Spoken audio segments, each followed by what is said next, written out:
Hi, everyone. So we're going to get started. There might be a couple people that are going to join us shortly, but we did give them a little bit of window to join. So my name is Alyssa Shaw. I'm the project coordinator for Skilled Futures here at Skills Canada NL. And I want to welcome you to our second Skilled Futures event for our fall programming series. We're so happy to have you join us today, and we hope that you enjoy our cloud computing event. Skills Canada NL promotes education and skilled careers to youth across our province, so we hope that you gain a lot of information during today's session. Skilled Futures events would not be possible without the financial support from the provincial government, and we're so pleased to have their support for events such as these. So we do ask that you keep your microphone muted during the duration of today's session so we don't receive any background noise or feedback. Today's session is also being recorded, so keep that in mind if you wanted to have your camera on. Should you have any questions, please place them in the chat box down at the bottom and we will forward them to the right people or facilitate them as we're going. At the end of the session, we'll be placing an evaluation form in the chat box for everyone to fill out, and any participant who fills out the form will be entered to win a swag bag from SCNL that we'll be sending out to you by mail. So joining us today, we have Richard Spencer, who is an Aws Educate ambassador from College of the North Atlantic. Richard is also our National Technical Committee Chair and WorldSkills Canadian expert in cloud computing. So Richard, thank you so much for joining us today. Thank you so much. We've given you co-host ability, so the floor is yours. Whenever you're ready, you can begin. All right, thanks for everyone for showing up and taking some time out of your, I'm sure, busy days. Today I want to just discuss Amazon Web Services, cloud computing as a whole. We'll look at some of the, introductory stuff. We'll play around and we'll create a little Minecraft server. We can look at a couple other machine learning and deep racer, like AI kind of stuff, and some of the, cooler things that they're doing right now. It's kind of really on top of the game. Then we can look at some possible job opportunities, possible educational opportunities, right? So let's get in and we'll look around and we'll talk about it. And then we can see what path might be good for anyone who's interested in cloud computing. So I'm going to share my screen. I'm assuming most, if not everyone, has signed up for the Educate account. It is a free, right? So you can get that free service. They do ask for a credit card because you can, if you don't participate in the free stuff, you'll get dinged and billed. So anytime that we build something, you'll always see like free tier eligible.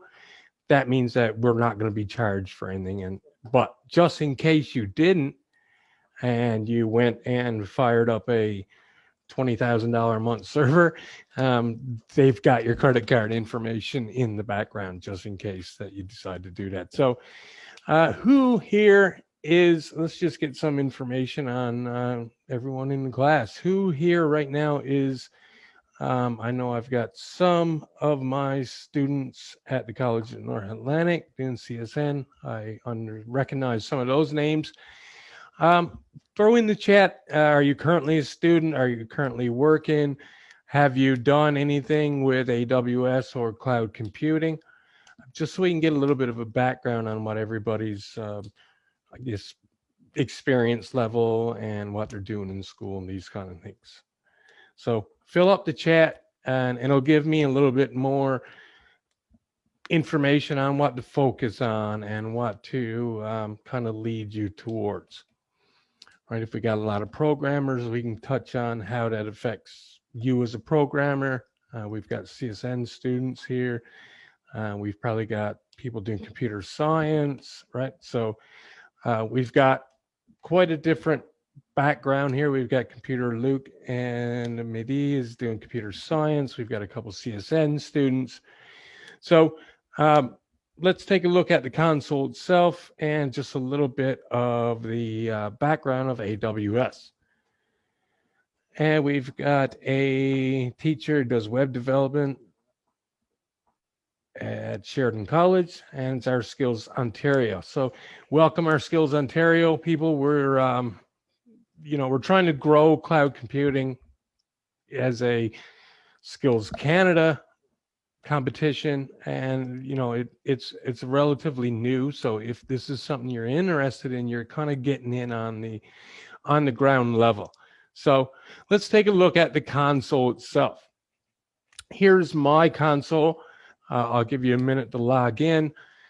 And once we're in, let's just take a look at all the little services. So go ahead and log in. There's a couple things I want to discuss with AWS itself and why it kind of differs from traditional computing. Okay, so if I wanted to do what we're doing today, if I wanted to get a server, configure it, put it on my network, install, say, a Minecraft server, and make it available over public internet, we're talking a few days at the very least, right? You got to get your computer, you got to set it up, you got to make sure it's working, you make sure you connect it to the network, install Windows. We're talking days if you have the computer ready, available. Longer if you got to go and actually get your hardware. The benefit of cloud computing is that we're going to do that in maybe 10 minutes, right? So we don't have to worry about actual physical hardware anymore. All of our, and if anyone has got IT background, there's no massively new concepts here. What we're talking about is stuff you've probably already learned before, but now instead of doing it with a physical server in your hands, we're going to do it just from a web browser, from anywhere, right? So we can trade capital expenses for variable expense, right? So we're not investing in data centers anymore, right? We're just paying for what we need. We could invest in a data center. We can invest in 5 servers, and 5 of those servers are sitting, the best part of its time is idle. So you're wasting your money in that case. Or maybe we get 1 server and we've got a web application on that 1 server. We run a big ad on some overnight television, right? And all the insomniacs pick it up and they go to our website. In a normal scenario, we've all seen it where something come out and we go to the website and it's down, right? There's so much activity, so much advertisement that the server couldn't handle the traffic. That is not ever going to happen anymore with cloud computing, right? So in the old day, you buy 1 server and hope and pray that it fits everybody's needs. You don't overwhelm it, but you also hope you don't underwhelm it and waste your money. With a cloud computing, we can just spin it up as we need it. We can use servers as we need it, shut them down when we're not using it, not pay for it, right? We've got massive economies of scale because there's hundreds of thousands of customers using this hardware. AWS can give you better prices, right? It's kind of like the Costco effect. We don't need to guess capacity anymore. So if I go back to that previous example, we don't have to invest in 1 server or 2 servers or 3 servers.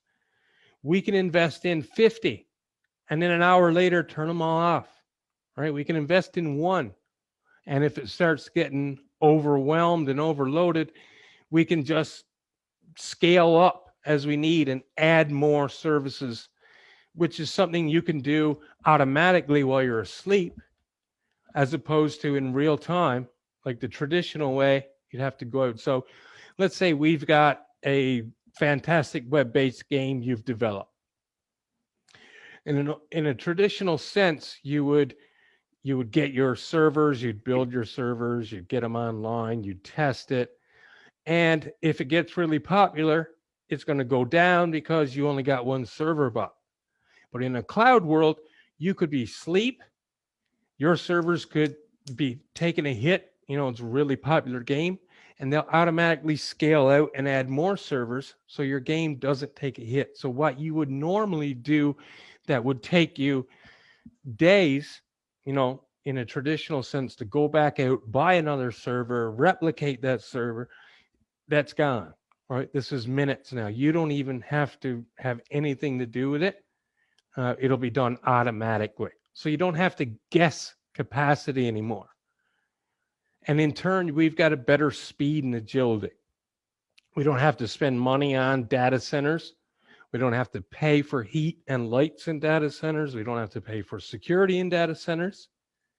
And we can go global in minutes, right? Absolute minutes. I can have a website up globally, sitting behind a load balancer, ready to scale automatically up and down, right? So that's just some of the benefits to cloud computing that I wanted to touch on before we actually get in there. So if we look at AWS, the console itself, right? So if we're all in the console, today we're going to take a look at a couple services. We're going to look at some of the basic services, like its compute services.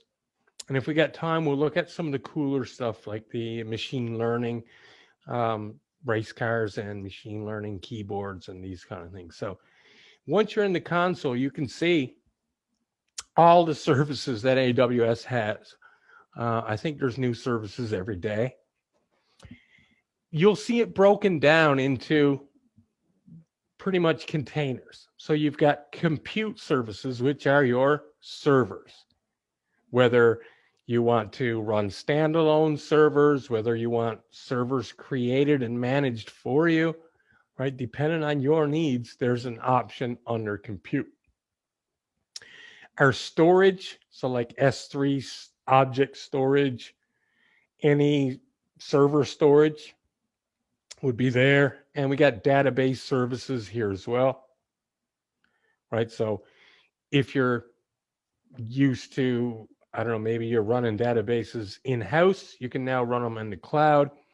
There's a relational database service, DynamoDB. And the thing with these are, they're managed. So you don't worry about the hardware. You don't worry about patching. You don't worry about redundant power supplies. These are managed for you. They'll scale automatically. And that is what cloud computing really gives us, is those managed services. We've got quantum technologies. We've got analytics. Internet of Things. I know it's a big thing nowadays, where we have like things like sensors on a traffic light, and it's counting the number of cars that go by. We can automatically send that off now to Amazon for processing. Whereas before, a city worker would probably come in with a USB stick, these kind of things. Game development is a big thing on AWS, right? A lot of people develop games. They have database platforms that are kind of designed for gaming in mind, right? Highly fast, highly scalable. There's a very good chance that a lot of your games are run on Amazon Web Services. I'm not sure right away what ones there are, but I know there's a couple popular games. I think even like Slither.io and these kind of things may be even hosted on Amazon. Netflix is hosted on Amazon Web Services. So every time that you click on a new episode or new movie, you're reaching out to an Amazon Web Service somewhere and you're pulling that down. So I think they're one of the biggest customers of Amazon Web Services is Netflix. Because again, Netflix is in the business of entertainment and giving you entertainment. They're not in the business of running data centers and IT. Right, so they'll offload that to AWS, and they can worry about content production. And you, as if you're a computer scientist, if you're a programmer, really, it allows you to do the same. You're not worried about, like, as a programmer, I don't care about the hardware and the back end. I just want to program. So let's bring it to the cloud where all you have to worry about is program. So let's take a look at EC2. So if you come up under services, under compute, and click EC2, these are your virtual servers in the cloud, right? So you can see here what instances we have running. So I want to launch an EC2 instance, and I want to create a Minecraft server in that cloud for anyone to connect to and play a game. So I'm going to come in and I'm going to launch an instance. So I click Launch Instance. It brings me into my instance. So here's where I choose an image. Do I want a Linux machine? Do I want a Red Hat? Do I want a SUSE Linux, Ubuntu? Do I want Windows Server? They also get some specialized AMIs, or Amazon Machine Image, deep learning, and some older versions of Microsoft Windows and Ubuntu and the like. So for our needs, we're good with, and again, you want to make sure that we're choosing free tier eligible. So we've got a choice between Amazon Linux, Red Hat, SUSE Linux, Ubuntu, Ubuntu 18.04, and Windows Server. I like the Amazon Linux. It comes with a lot of the built-in extras, right? So it got GCC. If you're into programming, you'll know that by looking at that it comes with a lot of tools that you might need and you'd otherwise install. So we'll take that one, and we're going to go with a 64-bit. So I want a server with Amazon Linux on it. So I click Select. Here's where we get into what type of server do you want? And this is where money comes into play. If we do, which we will, a free tier, we got one virtual CPU and 1 gig of RAM. Not a massive amount, but it's enough to run our server, and it's enough to do some of the day-to-day stuff. You may get into like T2 large. In fact, there's one here that got almost 4 terabytes of RAM and 128 virtual CPUs. I'm not going to take that. I need to put another mortgage on the house. So I'm going to come back and resort. And I want the T2 Micro. 1 vPCU and 1 gigabyte of RAM. You could do T2. So like we've got families here. So each family is for different purpose, right? So the T's are all purpose, whereas the M are memory optimized. So if you need something that needs a lot of RAM or a lot of memory, it would be the M5s. We've got C for CPU optimization, right? So depending on your family and depending on your needs, like you're not going to run a full-blown Bitcoin server on a T2 Micro, right? That's going to take a little bit more horsepower. And that's the beauty of cloud computing. If I realize my T2 Micro is too small, I just got to turn it off and change it to a T2 medium or T2 large. And within 5 minutes, I got a brand new server. Nothing changed on it. All the configuration is the same. I just went click, click, and gave it a bit more horsepower. So let's choose the T2 Micro. Now we want to configure our instance details. So how many do we want? It's as easy to spin up 5 as it is 1, which again is considerably different in the traditional model, where if you had 5, then you configured 5.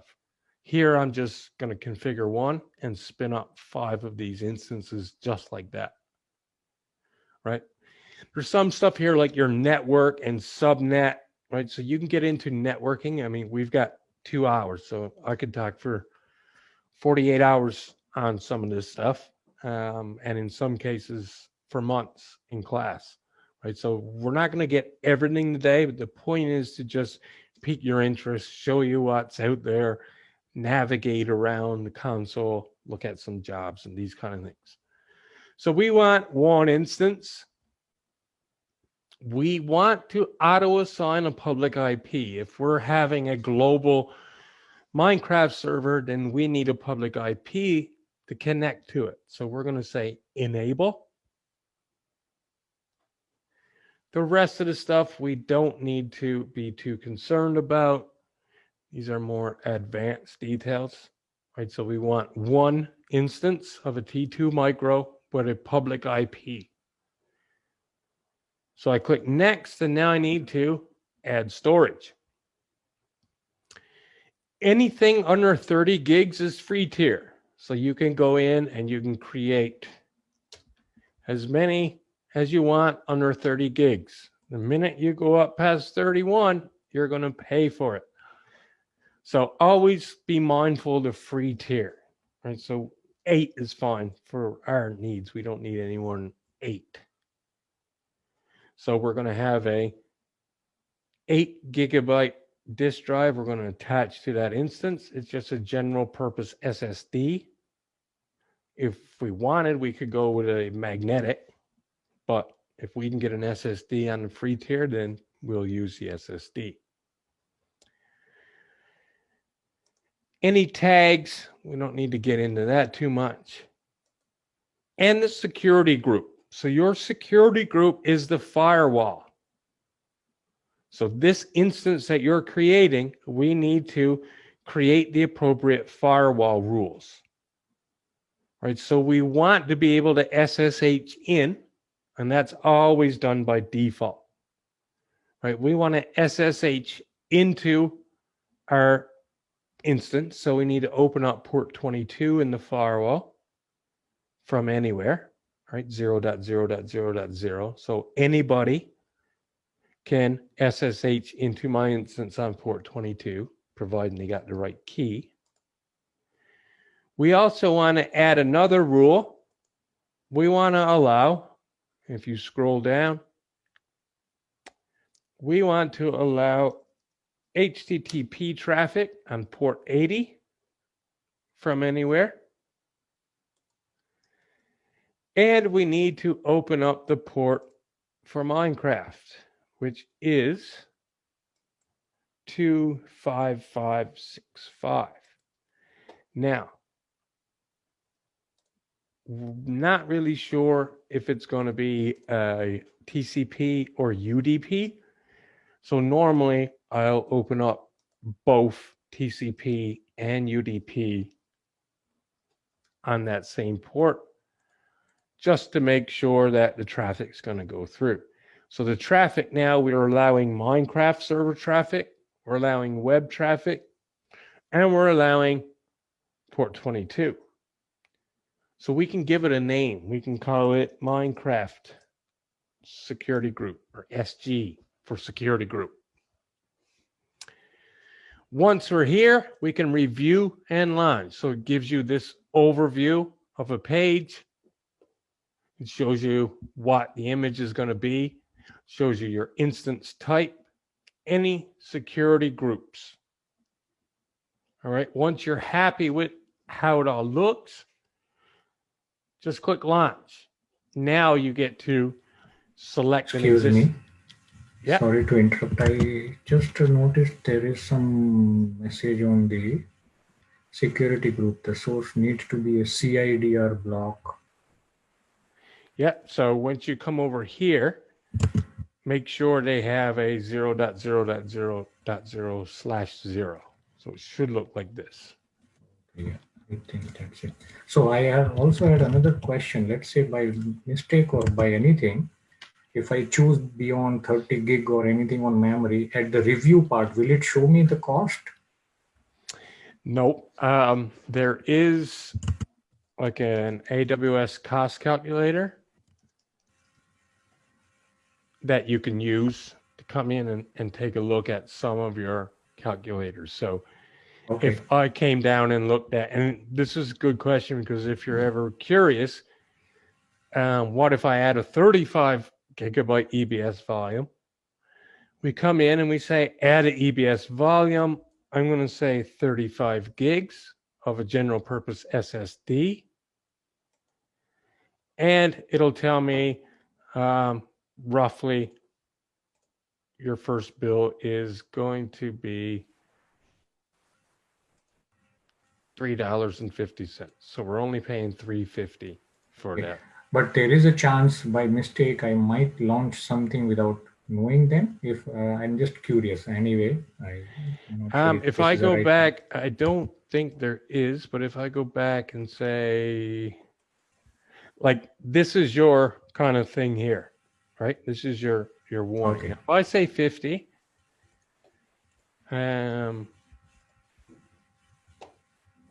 it do give you a warning.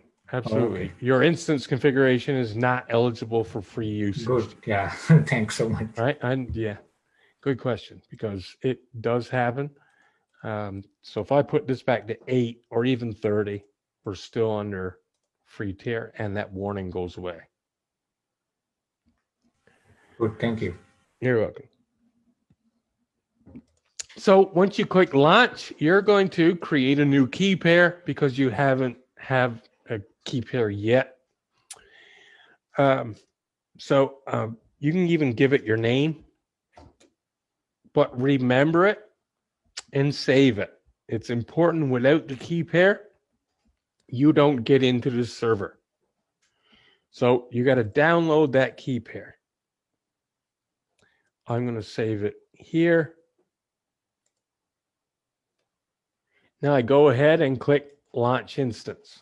At this point now, our server is creating. And if you come back up under services, or you can just click the instance ID.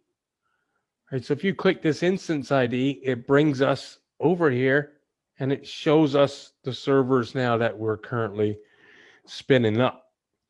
I'll give it a name just for organizational purposes. I've got a few servers here right now. So if you look, you'll see I've got a dev machine, which I've been using, but I stopped it. I had another machine that I terminated, right? So that's gone. I'm not getting charges for this anymore. This is stopped, so I'm not getting any charges for this anymore. And this is a T2 micro. So once we have our servers here, and you can see all your servers up here if you were to have more. If you come up and click connect,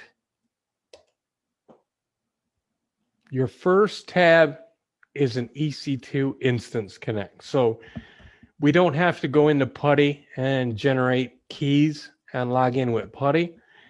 Using the console, using Ec2 Instance Connect, we can just log into or SSH into our Linux machine right from the browser. So your instance ID is here, the public ID, and the username, right? So EC2 user is the username for all Linux machines, Amazon Linux, sorry. So if I click connect,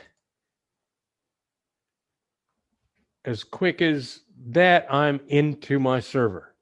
So we just spun up a server in 5 minutes that you wouldn't have even got out of your driveway to go to Best Buy or whatever in that amount of time.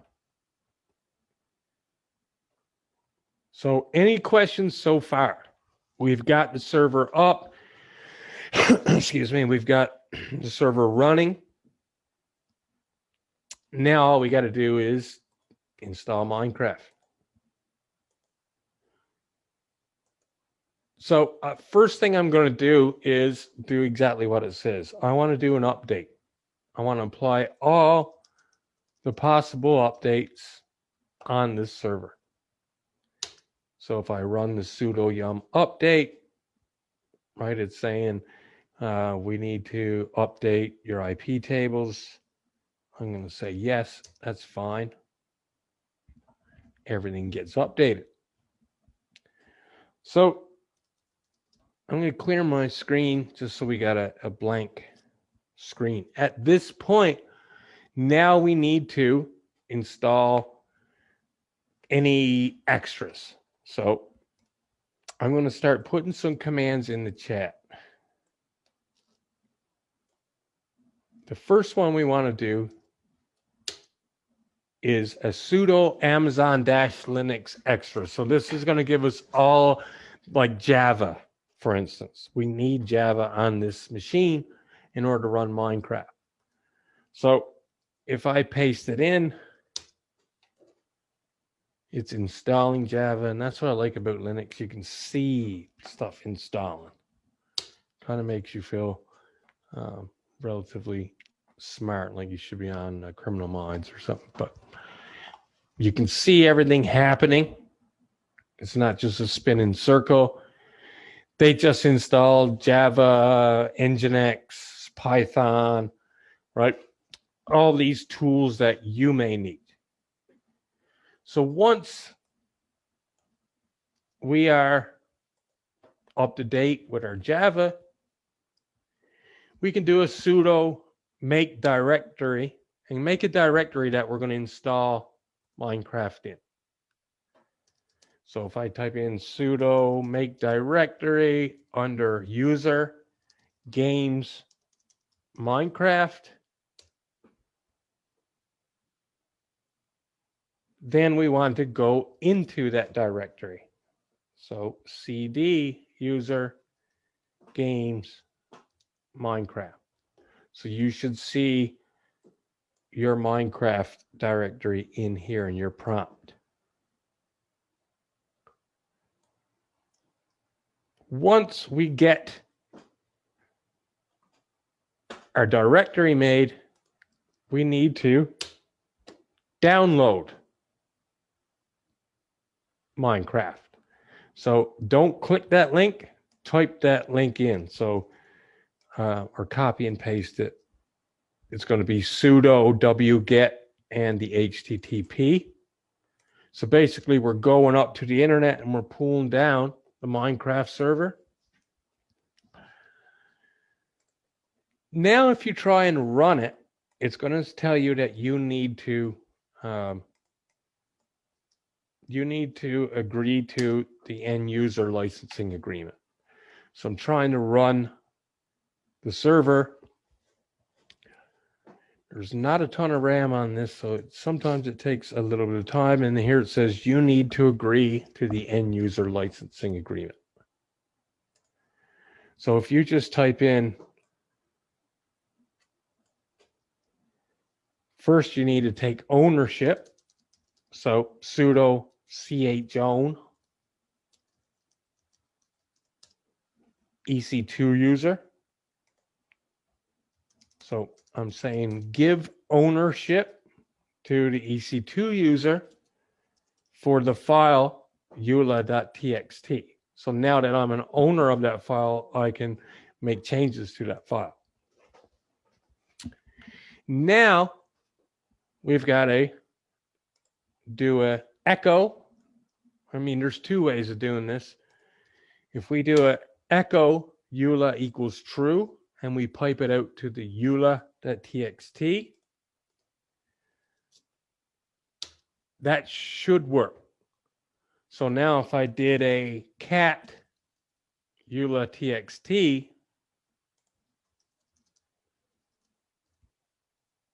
I can see it says end user licensing agreement equals true. So now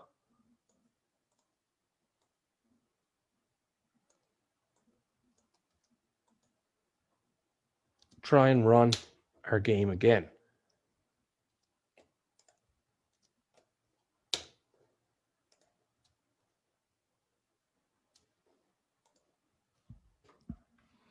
And again, it's going to take a little bit of time because we're not working with the fastest machine in the world. For some reason, it didn't like that. So what I'm going to do, I'm going to say nano eula.txt. So nano is your text editor.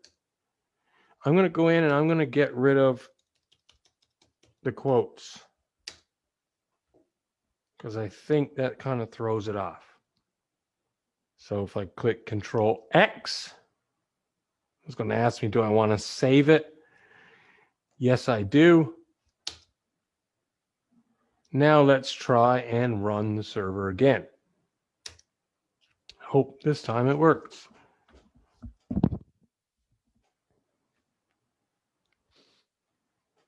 And where it's Java based on 1 gig of RAM, it gets a little bit, it'll chug along.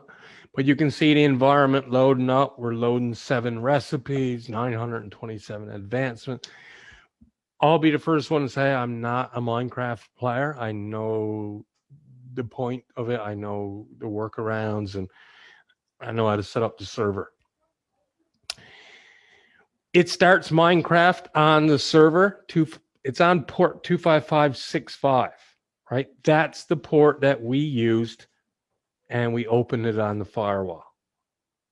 So now it's preparing our spawn area.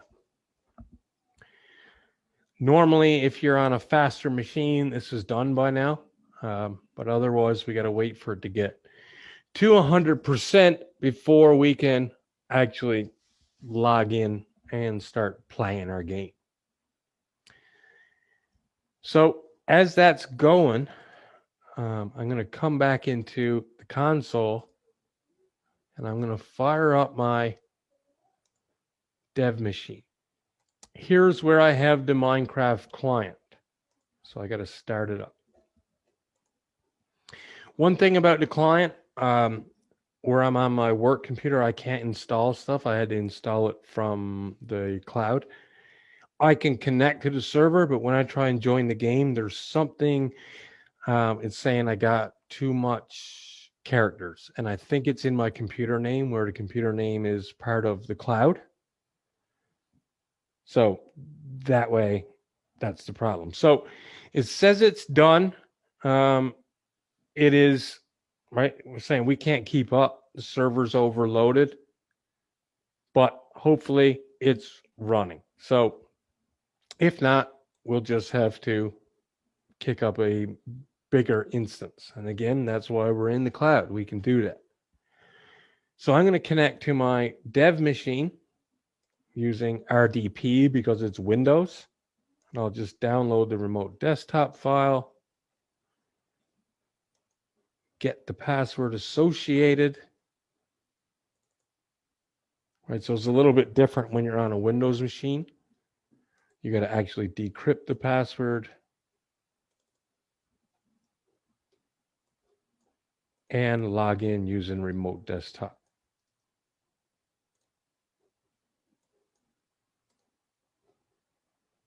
Now I'm on another server in the cloud on the remote desktop. Right, so I got 2 servers now. I've got my Minecraft server, and I've got just a Windows server I use for development. All right, so let's take a look and see if the server is not completely overloaded. So I'm going to run into T-Launcher. And if it don't work and it is overloaded, then that's a good opportunity to show you how quick I can up the specs on my computer. So I'm going to enter the game.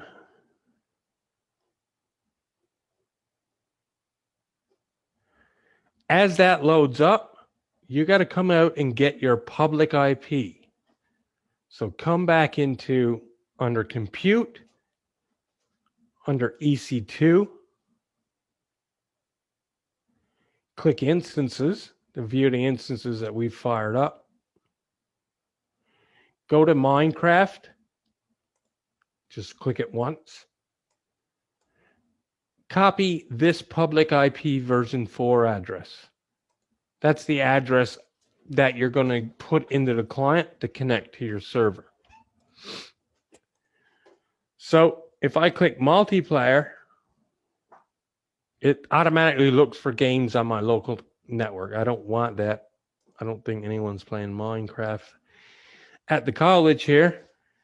So if I click Add Server, here's where I put in the IP address of the server I just created.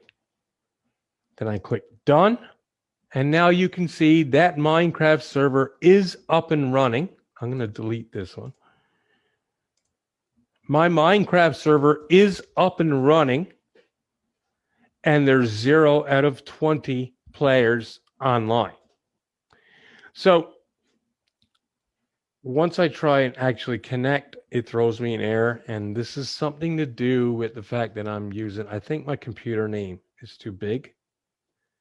So that's not a big deal right now. But if anyone has Minecraft as a client and wants to log into my server, here's the IP address.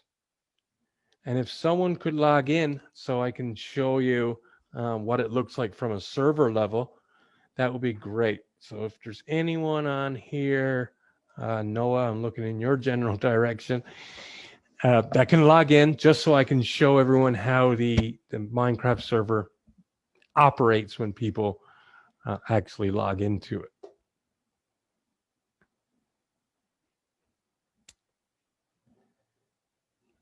And I don't know, do anyone here have a Minecraft client handy?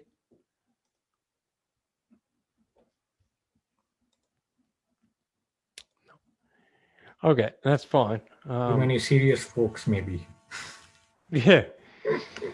But you can see, really, the point of it is that we were online for maybe 15 minutes. We started this, and now I've got a fully functioning Minecraft server that anybody can log into and start playing right away. I don't have Minecraft, and it doesn't like to join from this server, and I haven't quite figured it out, but once I click join server, right, I'm getting a failed to connect.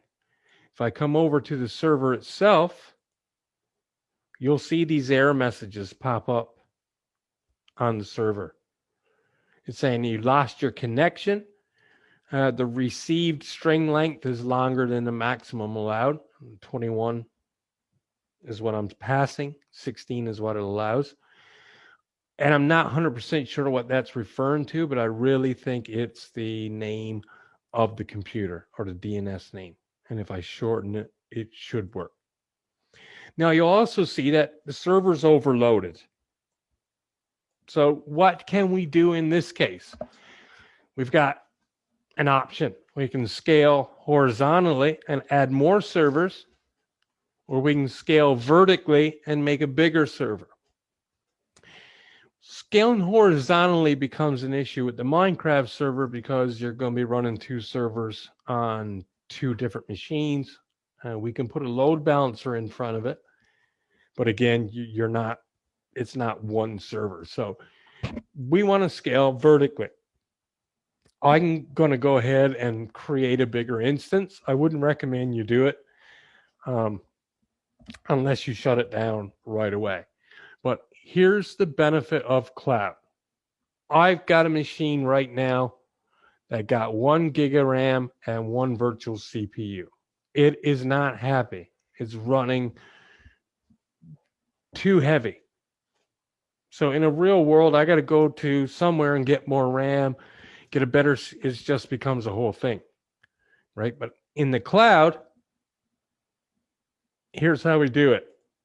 I stop the instance. I wait for it to shut down. It goes through a little stopping process.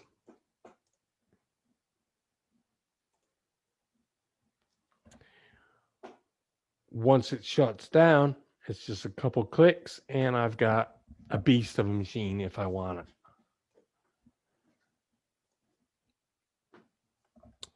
So as we wait for it to stop, if you scroll over all your servers, you'll see like the state it's in, what type, what size it's in, if there's any alarms, your key name, right? So Minecraft is stopped now. So if I click on this server and come out to actions, if I say instance settings, change instance type, I'm going to change it to a T3 large. I click apply. I say start.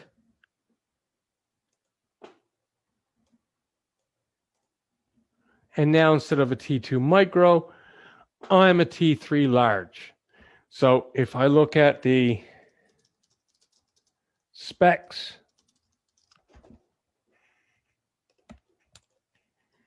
my T2 micro was 1 CPU and 1 gigabyte of RAM. In less than a minute, I upgraded that server to a T3 large, which got 2 CPUs and 8 gigs of RAM. So that literally took 30 seconds for me to upgrade that server. Now I don't want it anymore. I can stop it or terminate it. Right?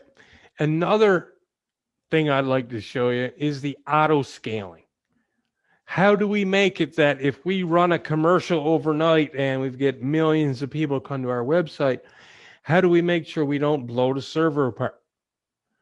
This is what they call auto scaling. Right? So what we do in this case, you create auto scaling groups or launch configurations. What this tells the server, so if I come in here and I go actions, instance settings, attached to auto scaling group, we don't have one here. So I'll create one. I'll say Minecraft, and you don't need to go ahead with this. I'm not going to go all the way through it. I just want to show you some of the options. So I'm saying this instance, create an auto scaling group called Minecraft. And what I mean by auto scaling is exactly that. It's automatically scaling. So I come down to my auto scaling groups. You'll see the one I just created called Minecraft. Let's edit it. I'm saying, all right, so one of you guys developed the newest web game, right? Everyone's gone crazy about it. You don't want to be having servers crash, right? After like you do a nationwide advertisement, or you don't want servers sitting idle and not being used. So I'm going to come in, I'm going to say, what's my desired capacity? What do I want right now? Right? So my desired capacity is going to be how many we want. We want running at all times, right? As a baseline. My minimum capacity, maybe it got to be 2, right? I definitely need 2 at all times. I prefer 2, and the minimum amount I'll have is 2. But we can spin up as many as 6 should we need to. So I'm saying, actually give me a desired capacity of 3. I want 3 of these servers running at one time. If something happens, you can only have a minimum of 2. So I can only scale down as far as 2, and I can scale up as far as 6. So we're just saying this is the launch configuration. All this is based on the server that we already have created. We can add load balancers. So if I've got a server here and a server here, I put a load balancer over the top of it, and then I can redirect traffic to either one of those servers as I need to. And how do we decide, how do it actually scale up and how do it actually scale down? If we did a launch template, you can see right here, like CPU is one way we can scale up. So the cloud will look and say, all right, as soon as one of these servers hits 80% CPU, we better fire up another one. And if it gets back down below 60% CPU, then we can take it offline. So what we're doing is we're saying, monitor my application servers. Monitor my server that I'm running this game on. Once the CPU gets to say 70%, I know that I'm going to need to scale out something bigger. So spin up another one and scale it back down, get rid of it if the CPU is below 50. So we create rules on how we scale up and we scale down. CPU is one of them. If you're using like API gateways, it could be connection based, right? But you're scaling up and you're scaling down based upon some form of metric. So that could be CPU, that could be network in, network out, right? But it allows us to scale up and scale down. So if we can look at a diagram here,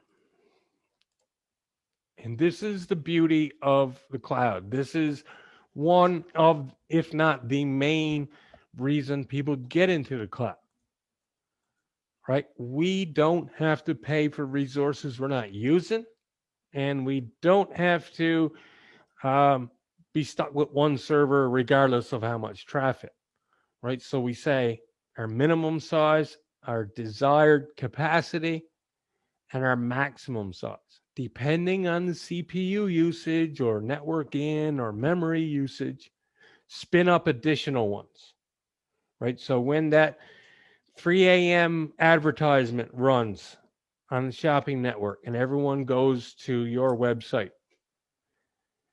we're really doing a job on these servers because we're sending so much traffic to them. In a normal world, the server dies and nobody gets anything. In a cloud world, we're constantly monitoring the servers. Not we, AWS is. We're asleep, right? We're just counting money in our sleep, right? AWS is scaling out the servers as we need it. And if we don't need them anymore, they're bringing them back in. So it's not costing us money. Everyone clear about that, why we would want to use it and the benefits it actually brings into Amazon? Richard, one question. When we moved your Minecraft instance from T2 micro to T3 large, we don't need to do all the installation commands and everything again, right? It's all up there. It's all done, because if you look at storage, I'm using an EBS volume, which is Amazon's network attached storage, right? So really, they're just taking that storage and putting it on a new hypervisor, and you don't have to do anything different, right? It's still there. Okay, thanks. So when you're done, if you come up to instant state and say terminate, it's gone. I'm going to leave this one going because I use this every day. But I'm going to bring this back down to a T2 medium. So I'll stop this instance.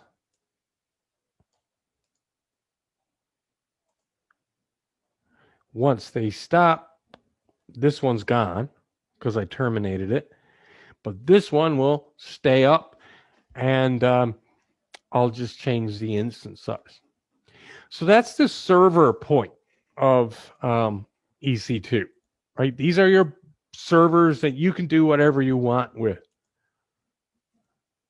We've also got options like light sale. So if we got programmers and developers who don't want to screw around with any of that stuff that we just did, you can use light sale, right? So light sale, you create an instance, you pick, do I want Linux?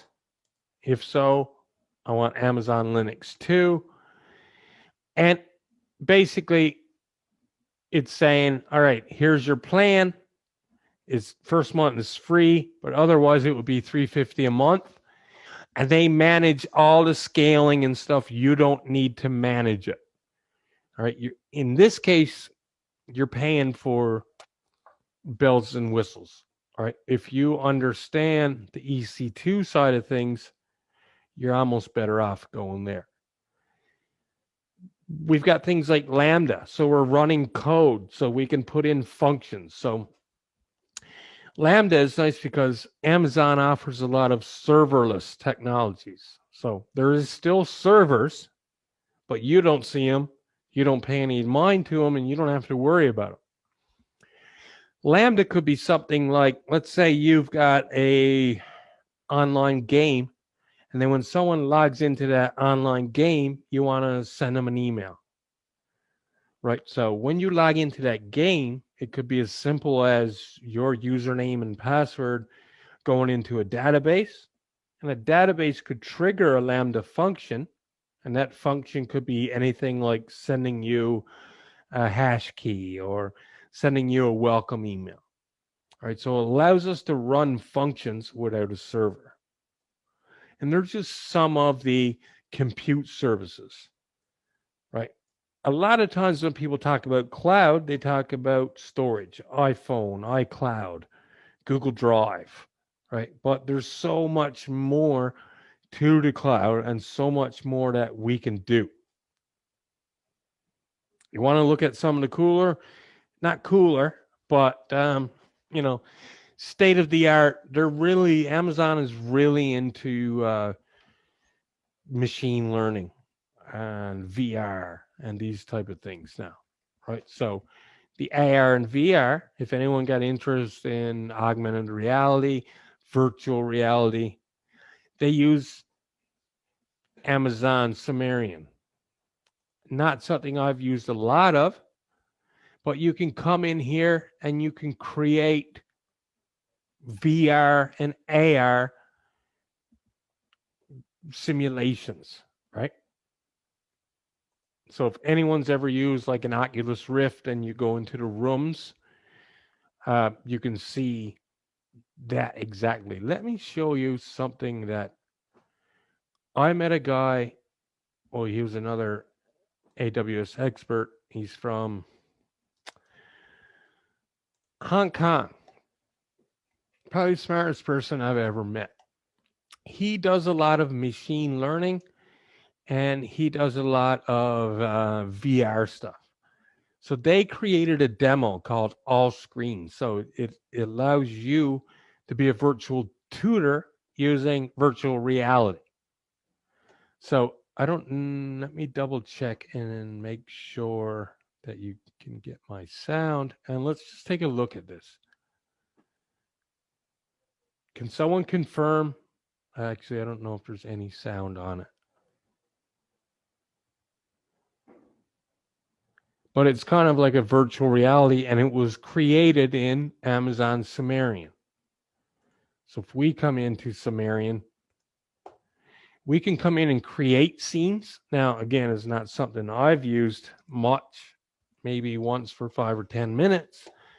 And I don't have an AR and VR background, but I just want to show you some of the cool stuff that you can play around with. So let's come in.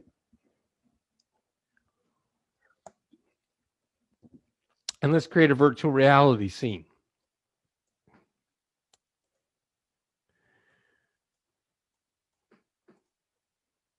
There's a demo. So this is the name of my scene.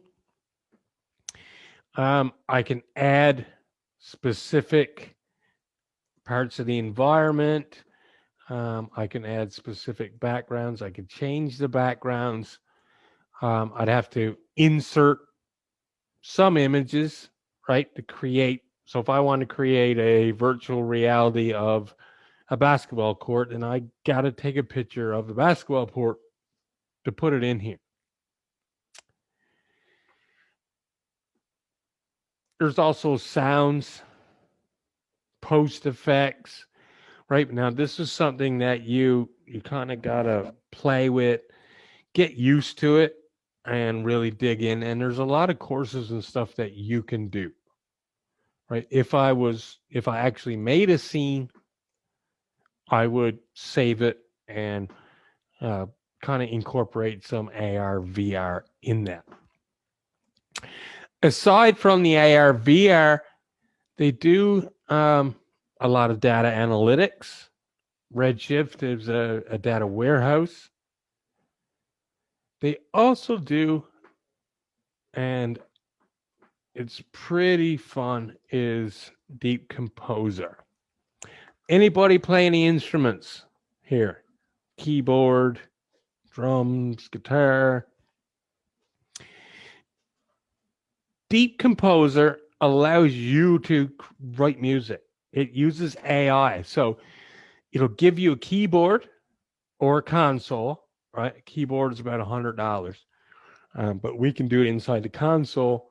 Basically, we play 4 or 5 notes, and it sends it off to the cloud in Amazon, and machine learning will take those notes and create a song out of those notes for us. Right? So if we want to take a look at it, learn the basics of generative AI. So let's go into, say, Music Studio. Here is our composition, right? So here is our keyboard, for instance. Now, I want to delete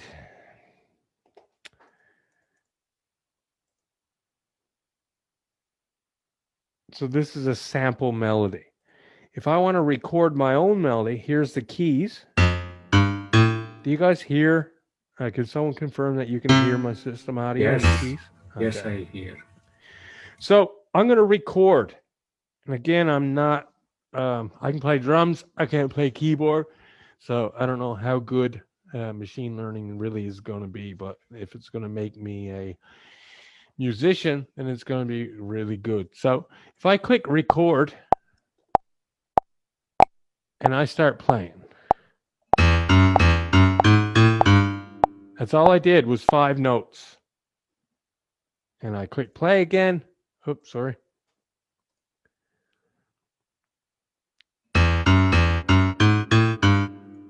That's it. It's like Beethoven. But if I come down and I say, all right, I want you to transform it. I want you to make a song out of those notes. Right? The time signature is 4/4, 100 beats per minute. We can change all of our octaves. What's the creative risk?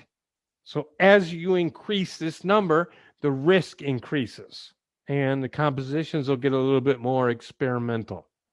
I'm going to leave it at 0.95 and I'm going to come down and say, extend the input melody.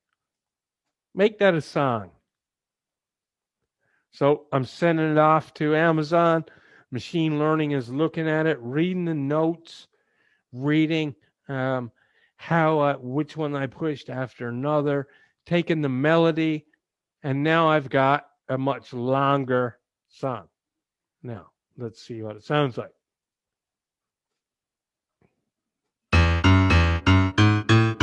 So that was mine. That's what I did. This is what Amazon did.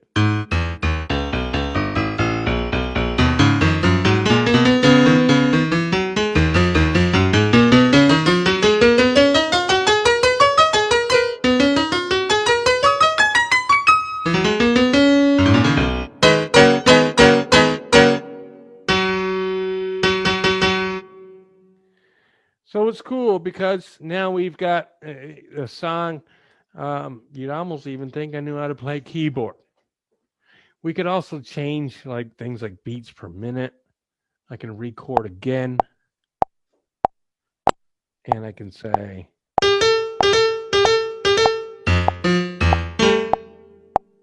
stop. Come down and say, extend that. Make a song for me from that. And apparently I set the beat.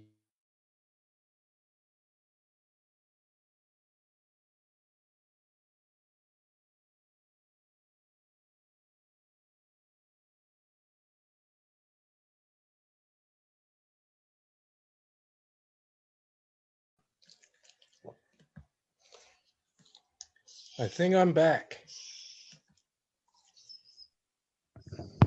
We can see you again. Welcome back. I'm home with a sookie dog, so. Oh, what a beautiful angel. Hey, girl. She's a bit sookie, so. Oh, I love it. So I'm back on the laptop. There's no power. I should have internet for probably another half an hour before that does. So I'm not really sure what's going on with the power. That's okay. That being said, Where was I exactly? I was showing you guys some in the console and some of the cool things that we can do. I know we talked about VR, and we looked at the music, and there's another one I wanted to show you that was basically Deep Racer, right? So it's machine learning for cars, right? You're going to program cars to learn how to race themselves. So I got a little video here. He shows it really well right here.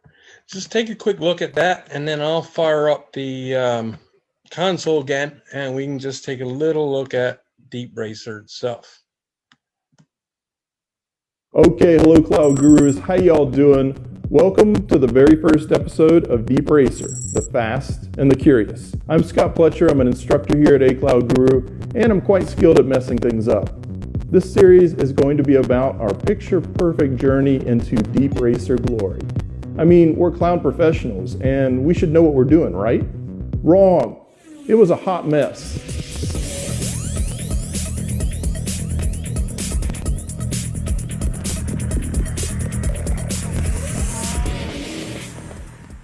This series is going to be a behind-the-scenes, no-holds-barred look at Cloud Guru's journey through the 2019 Deep Racer season. We're going to share with you all the highlights and lowlights of how we got started, our struggles, our frustrations, our misadventures, as we compete in several Deep Racer events throughout the season.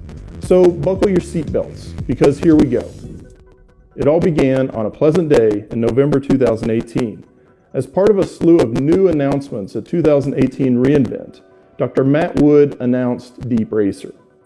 So what is Deep Racer? Deep Racer is a 1/18th scale model car with a camera and a small Intel computer strapped to it. The vehicle can be trained to navigate around a track all by itself just by using vision and computing power. Now, right out of the box, Deep Racer can't do much by itself. We have to teach it to drive. We do this through a process called reinforcement learning, but more on that later. The output of the training process is called a model, and we can load that model onto our Deep Racer car. Think of the model as sort of like a brain. We have to first train the brain how to race, and then we can load the brain onto the car. The onboard computer then uses that brain to take images via the camera and issue commands to the servos in the car that control the steering. Well, as is tradition with us humans, as soon as we invent something new, we have to figure out how to race it. So of course, we needed to have a way to race our Deep Racer cars. Enter the Deep Racer League. AWS created the Deep Racer League as part crowdsourcing platform and part promotional vehicle. No pun intended there. At various AWS events, both virtually and in person, competitors will have the opportunity to race the models against the clock, all vying for the top time. The top times will then be invited to race at the season finale event at reInvent 2019 in Las Vegas. So what is machine learning? Well, machine learning is quite unfortunately named as it conjures up images of some menacing mechanical beast suddenly acquiring genius-level brain power from silicon and electrons. And of course, our real brains run wild with what-if scenarios, usually trending towards the catastrophic. Let me throw some water on things. Machine learning is really just math. Well, there's more components to it than that, but basically it's just math. Let's look at the parts. Ultimately, we need something that can estimate or predict things, and we call this a model. To create a model, we first need a few things. First, we need something or some place that can do math for us. Next, we need some data. We might need to provide data as examples. We might need to transform the data so that it's easier for our computers to do the math on. Or maybe we can just analyze the data as it is. And we also need some sort of instructions on how to analyze that data, and this we call an algorithm. And usually we have some sort of way to tell if our model is doing a good job. Now we have a few different types of machine learning. Supervised machine learning is a process where we feed in example data to the algorithm and let it sort of reverse engineer a math formula from our samples. Unsupervised learning is where our algorithms just analyze the data directly without any sort of explicit training step. And then we have reinforcement learning. So what is reinforcement learning? Well, training a deep racer model involves something called reinforcement learning. With reinforcement learning, we create a reward system that will incentivize the learning algorithm to repeat the desired behavior or reduce the undesired behavior. The reinforcement learning process repeats scenarios over and over again, trying to figure out how to maximize reward or minimize reward loss. Eventually, this process develops into something called a policy. The policy is what our deep racer car uses to decide how to maneuver around the track. And our reward system, or our reward function as it's called, can have many different dimensions, and it can be quite complex. We might want to incentivize the model to stay in the center of the track, or perhaps we want to penalize it for going too slow. Now, a benefit of reinforcement learning is that it can take into account relatively complex cause and effect situations, like driving a model car. However, because reinforcement learning is pretty much trial and error, it needs lots of iterations and data to build a good policy. So now you know a bit more about deep racer and reinforcement learning. And later,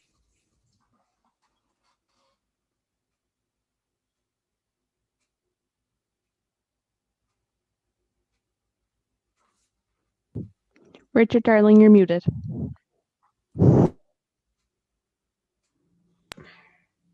Thank you.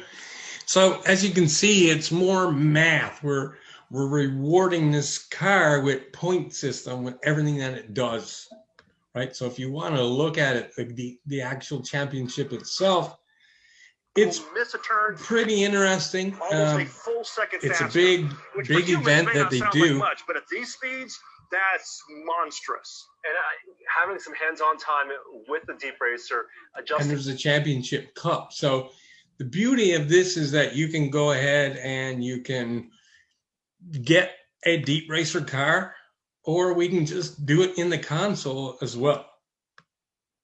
So if I look at, I got to go back into my account again. Let me share my screen. I'm working on one screen on a laptop here now. Newfoundland Power is not cooperating. 93376.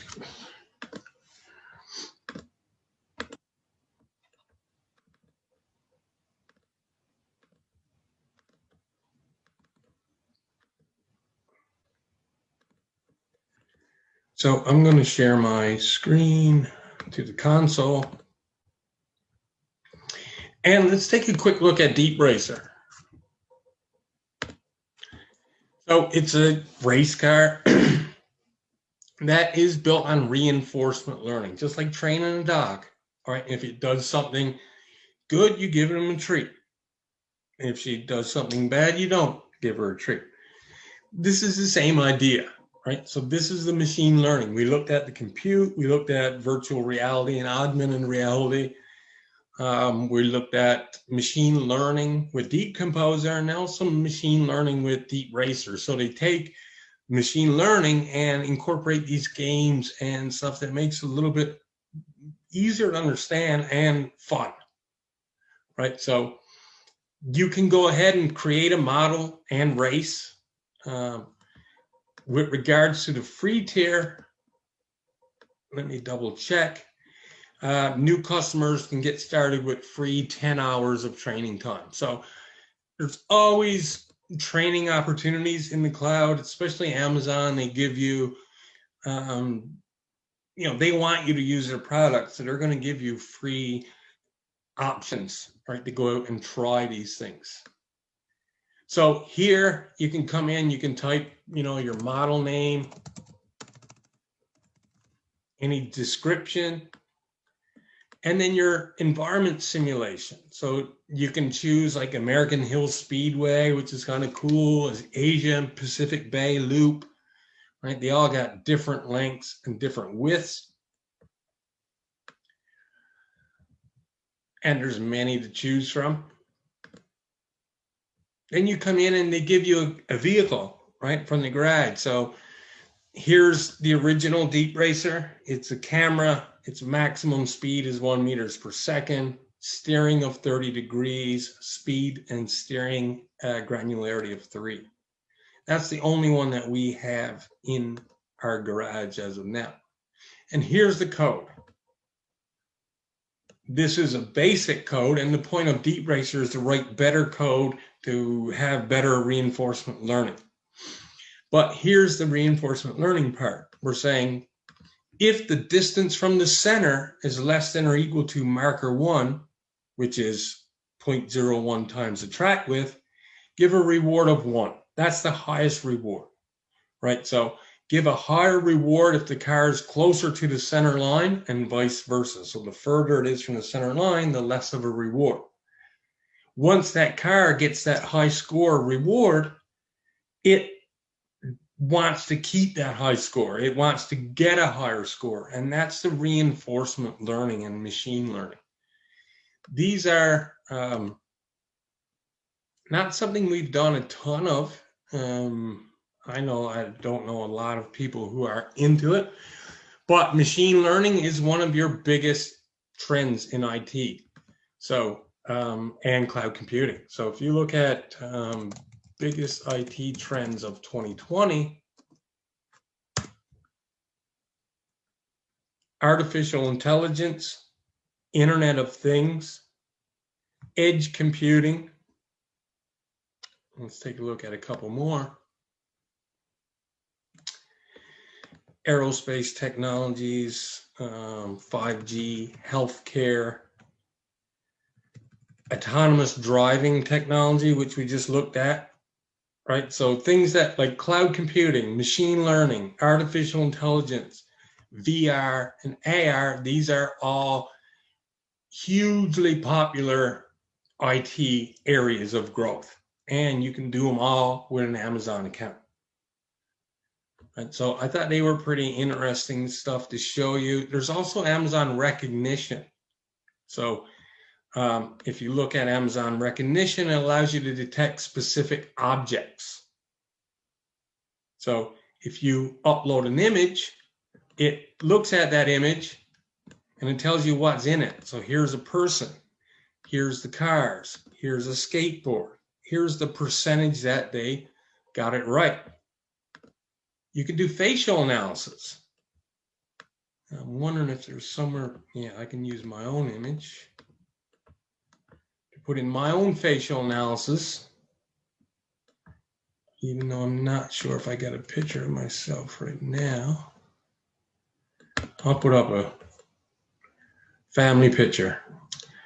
So facial analysis. If I click my face, 99% chance it's a face. 99.8% that it's a male.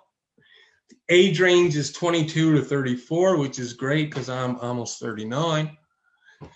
99% chance appears to be happy, not wearing glasses, eyes are open. So it's 59% chance I have a beard, and I've never had one in my life, but I guess there's some like, looks like peach fuzz on there, and it kind of shows up as a beard. You click everyone else, same thing, right? You get the range. So if you wanted to do something like facial analysis and incorporate facial analysis into some of your, like I know Cyrus in Hong Kong, which I was showing you earlier, he set up recognition now that it's a PPE, like personal protective gear. And there's a camera at the entrance of the school. And when people come into school, they get a recognition, takes a picture and makes sure that they're wearing their face mask and whatever else that they're required to wear over there. So there's a lot of really cool projects that you can do, and you can do right away with Amazon Web Services and not cost you any money. It's you stick to the free version and you're fine. And if there's developers out here, there's developer tools like repositories and code pipelines that enable for easier pushing out of our code, right? So if you can think of it there's a good chance that Amazon offers it. So where does that bring us with regards to future opportunities? I'm teaching a AWS cloud computing micro-credential at the College of North Atlantic starting in January. We're going to offer courses in cloud foundations, cloud architecting, cloud developing, cloud operations, and analytics over a 15-week period. When you're done, if you look at what specific AWS certifications that you can achieve,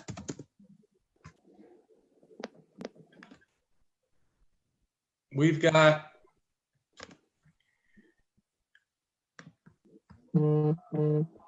four. We've got the Cloud Practitioner. That's your first one. Okay. If you went ahead and eventually done that program, Cloud Foundations will prepare you for the Cloud Practitioner. Then there's 3 associate certifications. We've got Solutions Architect, SysOp Administrator, and Developer. Again, if you do that course in January, if I can get there, here's architecting, here's developing, and here's operations. So if you did this in January, you could hypothetically by summer hold 1, 2, 3, 4, and maybe the big data one as well, because we're offering a data analytics course. So you can, in the shape of 5 months, 15 weeks of class, plus you got to prepare for the exams, you could have the same certifications that I got right now. What does that do with regards to opening up doors for you? It's pretty great with that regards, because once I log in, I can show you some of the, come on, this one, new computer.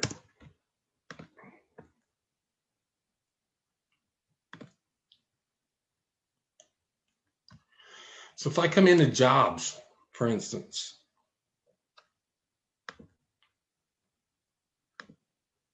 and I type in anything like Amazon Web Services in Canada, COVID got everybody online. Cloud computing and AWS was built for that. I'm in Port aux Basques. I do cloud contracting work all over the world from a little remote corner in Newfoundland. Opportunities are there. And you can see where I've got some certifications. It even comes up, you've got a preferred skill badge, right? There's cloud specialist jobs, DevOps engineers, analysts, operations, disaster recovery, security. Cloud security brings in 2 of the biggest things that the IT industry is in now, cloud and security. Security is humongous and never been bigger. NASDAQ just bought Verafin for $2.5 billion in cash. Verafin is a big AWS user as well.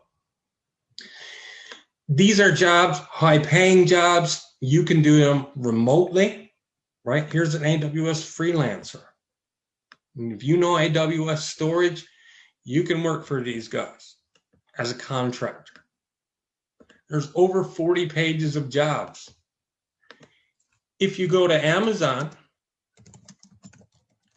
they've got a job board. So all their jobs are here as well under AWS careers. Hundreds of potential jobs all on the job board. And they've also got what they call AWS Educate, which we've been using a lot in class. That allows you to spin up rooms for students if from an educator point of view. But if you're a student and you got an AWS Educate account, you can get things like badges that'll help you in your job search. So if you look at what AWS Educate offers students, you get like badges. So if you log in and you do a course, maybe it takes you a day, you'll get badges. So a Deep Racer badge, RoboMaker badge, Alexa. They do a lot of programming with Amazon Alexa.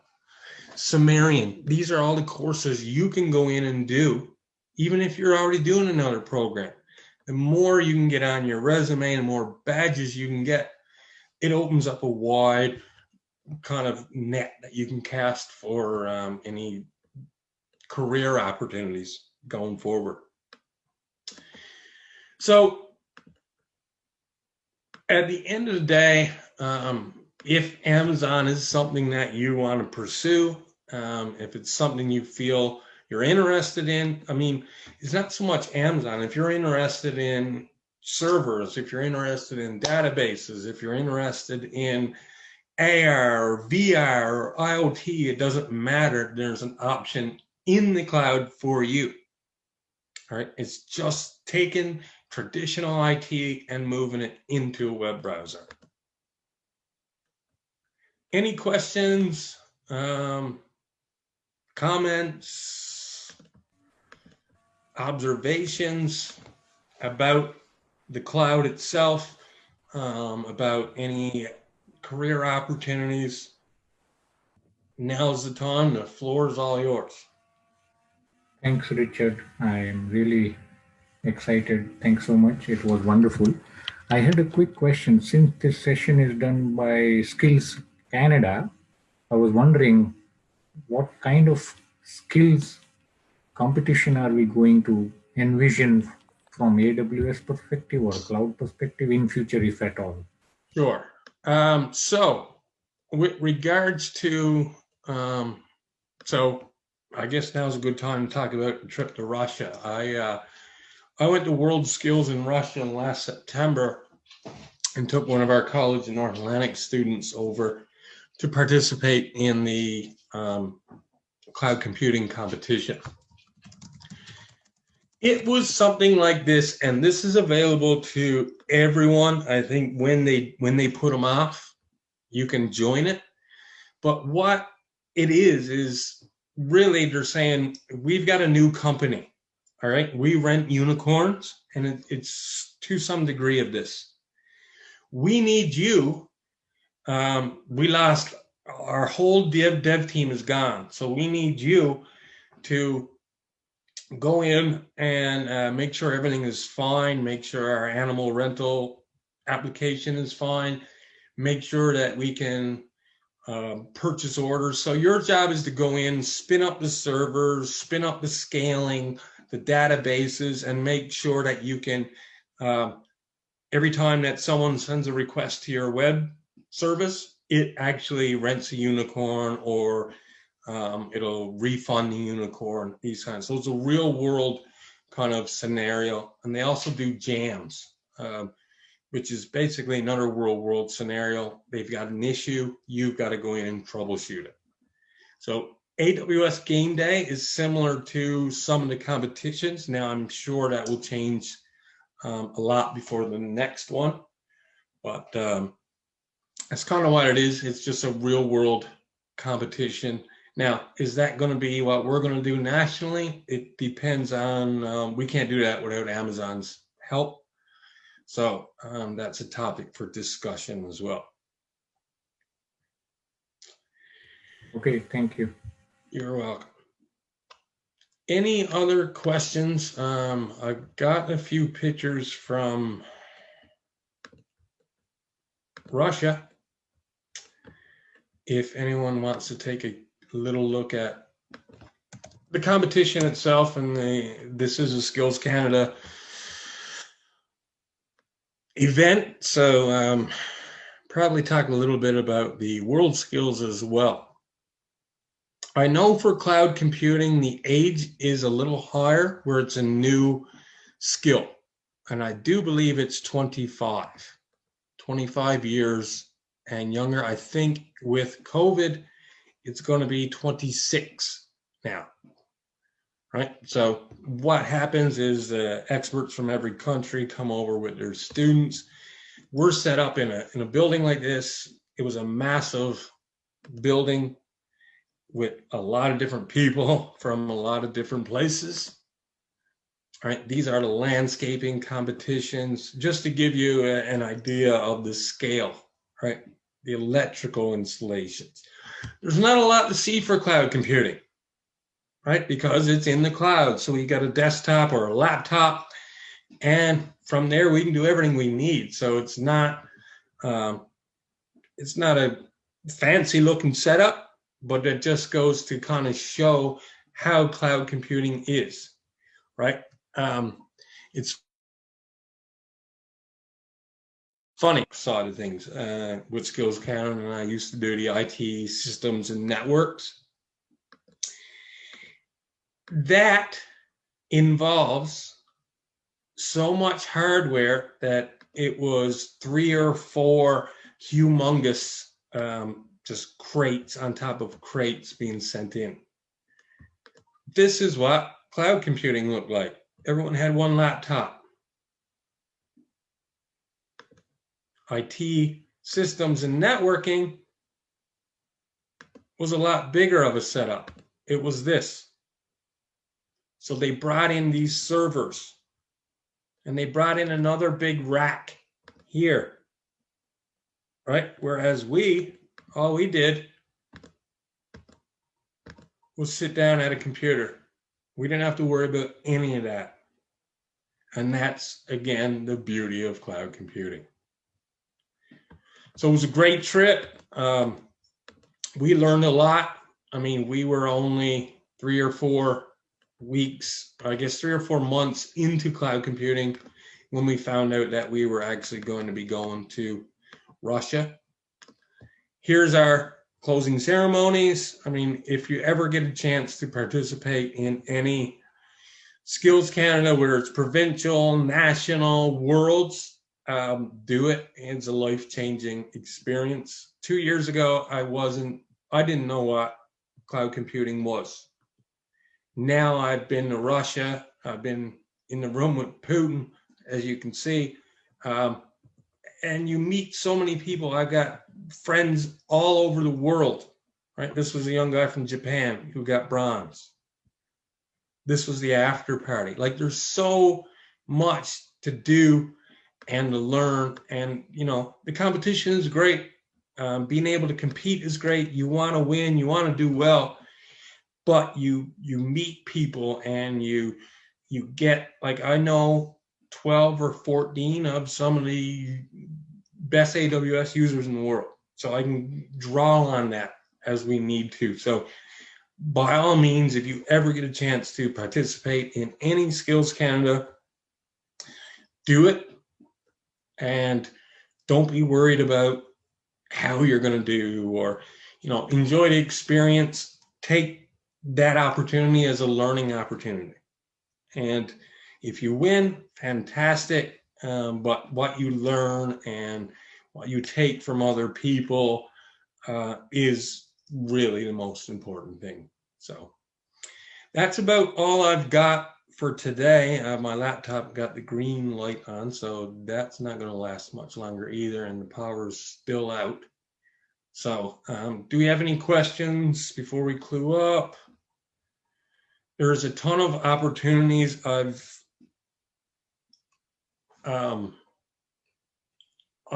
turned down work because, you know, there's just so much out there. And by getting in at the ground level, I know CNA is doing that micro credential. I think we're going to do some form of an applied degree as well. So you're getting in on the entry level, and so is College in North Atlantic. So we're doing a lot of exciting stuff out here in Newfoundland with the cloud, and I'd like to see you become part of it. It's the way of the future. Tons of opportunities, work from anywhere, right? So think about it. If you want any more information, no matter what it is, preparation for a certification exam, opportunities, example projects, again, you can reach out to me. My email is in the chat.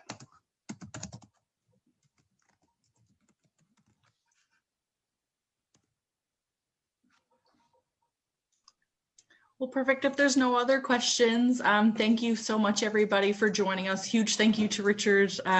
Bit of technical difficulties, never hurt anybody, so you did a fantastic job. I know that I learned much more about cloud computing than I did 2 hours ago, so that's great. It freaks people out. They think it's some form of like he said, Terminator, or it's like quantum physics, but it's not. Yeah. It's that's everything that you've done in an IT world over a web browser. Yeah, amazing. So I hope everybody else took a lot out of this event today. Please make sure that you fill out our evaluation form that's posted in the chat to be entered to win a swag bag from SCNL. The evaluation form just allows us to receive feedback and improve for future events, that sort of thing, and to be able to continue to do these sort of events for you. So hope everybody enjoyed today's session. Again, big thank you to Richard. If you have any questions, you can reach out to him, or you can email myself or Alexandra, and we will point you in the right direction. So thank you so much, everybody. I hope you guys have a great day. Thanks, everyone.